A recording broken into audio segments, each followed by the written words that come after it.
अस्सलामुअलैकुम दोस्तों, मेरा नाम है उस्मान। आप देख रहे हैं ग्रेट पाकिस्तान चैनल। दोस्तों, आज भी अच्छी डेवलपमेंट है। तो मेरे चैनल पर अगर आप नहीं आए हैं, तकरीबन 49% जो लोग हैं वो ऐसी हैं जो कि सब्सक्राइब करके चैनल को नहीं देखते। वो रेगुलर वैसे ही देखते रहती हैं। ये डेटा यूट्यूब की तरफ से जो मुझे मिला है उसके मुताबिक। तो आप सब्सक्राइब करके देखा करें, ताकि कभी कभी यूट्यूब रिकमेंड नहीं भी करता मेरी वीडियो, तो इसलिए मैं कह रहा हूँ कि सब्सक्राइब और साथ में जो बेल के आइकन पर क्लिक कर लिया करें। खैर, पहली डेवलपमेंट की तरफ चलता हूँ। बड़ी अच्छी अच्छी डेवलपमेंट है आज। एक तो कल डिस्कवरी सामने आ गई थी। 5.1 million standard cubic feet per day इसका फ्लो सामने आया गैस का। तो ये डिस्कवरी 2023 की पहली डिस्कवरी है। इसे छोटी डिस्कवरी मानकर चला जाएगा, क्योंकि जो ज़रूरत है वो गालबन 6000 मिलियन क्यूबिक फीट से भी ज़्यादा है, जबकि जो प्रोडक्शन है ये गालबन 3000 मिलियन क्यूबिक फीट के आगे पीछे है। तो हर लिहाज से ये एक छोटी डिस्कवरी तस्वुर की जाएगी। खैर, अल्हम्दुलिल्लाह डिस्कवरी हुई है और 1015 मीटर गहराई में जाकर इसका फ़्लो सामने आया है गैस का। तो 232 पाउंड पर स्क्वायर इंच प्रेशर रिकॉर्ड किया गया था। तो ये सिंध में गालबन डिस्कवरी सामने आई है। हमारी पेट्रोलियम की जानिब से ये डिस्कवरी की गई है। तो ये पहली डेवलपमेंट थी दोस्तों। अब मज़ीद कुछ और डेवलपमेंट भी हैं, उनकी तरफ चलता हूँ। देखिए, सबसे पहले तो मैं जो सा ना कुछ चाइना की एक डेवलपमेंट शेयर करना चाहूँगा आपसे, वो शेयर कर दूँ। ये बड़ी अहम है, पाकिस्तान भी इसे रिलेट करता है।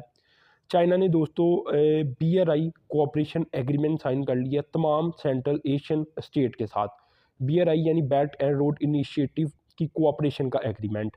ये आखिरी सिर्फ एक कंट्री रह गई थी, तुर्कमेनिस्तान। तो कल परसों इसके साथ भी इन्होंने साइन कर लिया है। तो हम जानते हैं कि चाइना बड़ी तेज़ी के साथ काम कर रहा है BRI को लेकर। पाकिस्तान में थोड़ा सा स्लो हो चुका था, अब उम्मीद है कि पाकिस्तान में भी तेज़ी आएगी। पिछले साल दोस्तों बेल्ट एंड रोड इनिशिएटिव के तहत चाइना ने कोई 16,000 चाइना यूरोप फ्री ट्रेन चलाई थी, और ये सेंट्रल एशियन कंट्री से ही गुजर कर गई थी। ये सारी डेवलपमेंट ये जो BRI है उसके तहत हो रही है, और सेंट्रल एशियन कंट्रीज चाइना के लिए अहम किरदार अदा कर रही हैं कि वो आगे यूरोप तक पहुंच सके। ठीक है, तो ये एक सीधा रास्ता है, सेंट्रल एशियन कंट्री से गुजर कर आगे जाता है मगरब की तरफ, और आगे फिर यूरोप की तरफ। तो इसकी बात नहीं है। जो सी पैक है, जो पाकिस्तान है, जो ग्वादर है, उसकी अहमियत अलग है। उसकी अहमियत हमें पता है कि अगर कोई भी चीज़ समुंदर के रास्ते साउथ चाइना सी से गुजर कर जाएगी तो वो हमेशा खतरा रहेगी चाइना के लिए। तो वो सबसे ज़्यादा अहम ग्वादर पोर्ट ही है कि चाइना अपनी तमाम तजारत को ईजिली ग्वादर पोर्ट के थ्रू ज़मीनी रास्ते से पाकिस्तान से गुजार कर चाइना में लेकर जा सकता है। तो वो पोटेंशियल अलग है। ये ट्रेड का पोटेंशियल है जो चाइना इस्तेमाल कर रहा है सेंट्रल एशियन कंट्रीज़ का रास्ता इस्तेमाल करते हुए।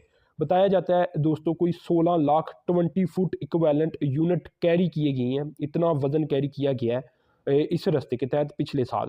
इसके अलावा जो एक नया इंटरनेशनल लैंड सी ट्रेड कॉरिडोर बनाया गया है, उसके तहत भी 7,50,000 जो इक्वेलेंट कंटेनर्स हैं 20 फुट इक्वेलेंट, उसके ज़रिए भी तजारत की गई है। और इसके अलावा कोई 9 मिलियन यानी कोई 90 लाख ट्रिप बताई जाती हैं जो चाइना लाओस रेलवे बनाई गई है, उसके तहत ट्रिप्स को रिकॉर्ड किया गया है। यानी चाइना मुख्तलिफ रास्ते बनाकर अपनी ट्रेड में बेपना इजाफा कर रहा है। और पाकिस्तान इंशाल्लाह जब ये पोटेंशियल आप देखें कि ये जो रास्ते बन रही है ना, दरमियान में सिर्फ पाकिस्तान को मसला है अफ़गानिस्तान का। अगर तो अफ़गानिस्तान का मसला बिल्कुल हल हो जाए तो ये सारा पोटेंशियल ऑटोमेटिकली ग्वादर पोर्ट की तरफ आ जाएगा। यानी वो जो यूरोप की तरफ ट्रैफिक जा रही है, और अगर उसे समुंदर की तरफ चाइना ने शिफ्ट करना होगा तो वो ग्वादर पोर्ट पाकिस्तान की तरफ रास्ता निकल आएगा। सेंट्रल एशियन कंट्रीज़ सारी की सारी लिंक हो जाएंगी ग्वादर पोर्ट के साथ। दरमियान में बस अफ़गानिस्तान पड़ता है। तो आप देखें कि ग्वादर पोर्ट कितनी बड़ी पोर्ट बन सकती है जब अफ़गानिस्तान का मसला हल हो जाएगा। एक तो डायरेक्ट लिंक हमारा पहले से मौजूद है चाइना के साथ, ठीक है ना, तो उसे मज़ीद बेहतर कर दिया जाएगा। दूसरा लिंक जो सेंट्रल एशियन कंट्रीज़ का चाइना ने आगे ही अपने साथ बना लिया है, तो वो फिर आगे बढ़ते बढ़ते पाकिस्तान तक उनकी रेलवे चलेगी। तो अफ़गानिस्तान को गुजरना पड़ेगा। बस यही मसला रह जाता है कि अफ़गानिस्तान का मसला पता नहीं कब हल होगा, कब मुकम्मल तौर पर वहाँ अमन आएगा, और कब पाकिस्तान की जो ग्वादर पोर्ट है ये साउथ एशिया की सबसे बड़ी पोर्ट बनेगी। तो खैर, यहाँ ये भी बात आप याद रखें, ये तीसरी डेवलपमेंट है कि इस साल जो चाइना की सियाहत है वो अरूज के ऊपर होगी। और चाइना दुनिया के इन ममालक में शामिल है जहाँ के लोग सबसे ज़्यादा ट्रैवल करते हैं बाकी ममालक की तरफ। ठीक है, टूरिज़्म के अंदर चाइना का बड़ा अहम किरदार है। तो चाइना के लोग इस साल पाकिस्तान बड़ी तादाद में आने जा रही हैं, और पाकिस्तान में बहुत कुछ है देखने के लिए। जदीद तरीन चीज़ें भी हैं देखने के लिए, जो नेचुरल ब्यूटी है वो भी है। जो हिस्टोरिकल बिल्डिंग है, ठीक है ना, बरसगीर की तारीख है, वो भी यहाँ मौजूद है। इससे पिछली तारीख को भी अगर देखा जाए, ठीक है ना, वो जब यहाँ मुसलमानों की हुकूमतें भी नहीं थी, तो वो तारीख भी यहाँ मौजूद है पाकिस्तान के इलाकों में। दुनिया के पुराने तरीन चहल मोहनजो दरो वो भी बताई जाती हैं पाकिस्तान में, मतलब तो बहुत कुछ है देखने के लिए, जो कि अब पता चला है कि चाइनीज़ आने जा रही हैं और इस पर काम हो रहा है। और क्योंकि चाइना और पाकिस्तान एक एग्रीकल्चर कह रहा हूँ, एक जो टूरिज़्म कोऑपरेशन है उस पर भी एग्री कर चुकी हैं, ठीक है। और टूरिज़्म को इंक्रीज़ किया जाएगा एक दूसरे मुल्कों में, और पाकिस्तान में देखने के लिए बहुत कुछ है। और अब चाइना के लोग इंशाल्लाह ट्रैवल करेंगे पाकिस्तान में, और इसका बुनियादी जो काम है कि मुख्तलिफ जो एजेंसीज हैं वो बनाई जाएं चाइना के अंदर पाकिस्तानी, के वो पाकिस्तान के बारे में बताएं कि आप पाकिस्तान को विज़िट करें एज ए टूरिस्ट, पाकिस्तान के इलाकों में जाएं। तो वो काम हो रहा है, और बड़े पैमाने के ऊपर पिछले 3 सालों की निस्बत इस साल ज़्यादा लोग आने जा रही हैं, जिसमें जो पाकिस्तान की इकानमी है उसको भी बड़ा फ़ायदा होगा। अब खैर एक और डेवलपमेंट की तरफ चलता हूँ। ये दोस्तों पाकिस्तान और सऊदी अरब के मतलब है, और जो बाकी गल्फ़ कंट्रीज़ हैं उनके मतलब भी है। तो हमने बात की कि कोई 10 अरब डॉलर सऊदी अरब पाकिस्तान को दे सकता है, तो इसमें मज़ीद करेक्शन कर लेते हैं। ये 10 अरब डॉलर नहीं होगा, ये सऊदी अरब कोई 11 अरब डॉलर का पोटेंशियल रखता है जो कि वो पाकिस्तान को देने जा रही हैं, और ऐसा सऊदी अरब की जानिब से बताया गया है, ये बात आप याद रखें। इसके अलावा जो बाकी गल्फ़ कंट्रीज़ हैं, जिसमें एक कतर है और एक यूएई है, तो यहाँ से भी तकरीबन 11 अरब डॉलर की इमदाद पाकिस्तान मतवक्को कर रहा है। यानी टोटल 22 अरब डॉलर गल्फ़ नेशन से पाकिस्तान को आ सकता है, ये बात आप याद रख लें।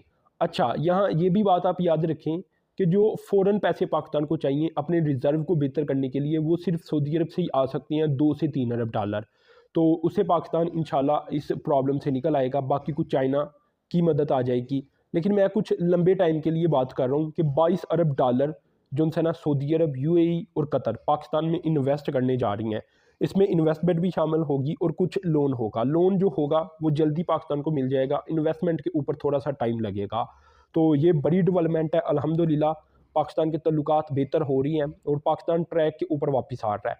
अब जब इकानमी बेहतर परफॉर्म करना शुरू कर देगी, तो ये जो कर्जा होगा वो उतारना भी बड़ा आसान हो जाएगा पाकिस्तान के लिए। आमदन में इजाफा असल मेन चीज़ है। अगर पाकिस्तान में ज़्यादा डॉलर आ रहे होंगे और देने कम पड़ेंगे तो फिर कोई प्रॉब्लम नहीं होगी पाकिस्तान को। लेकिन आजकल हालात ये है कि पाकिस्तान अपने डॉलर को कंट्रोल करने के लिए कि रिज़र्व हमारे हमारे कंट्रोल में ले, पाकिस्तान ने इंपोर्ट के ऊपर पाबंदियाँ लगा दी हैं, जिसकी वजह से जो मैन्युफैक्चरिंग एक इंडस्ट्री है पाकिस्तान की वो बैठ चुकी है, क्योंकि जो रॉ मटेरियल है वो इंपोर्ट नहीं हो पा रहा।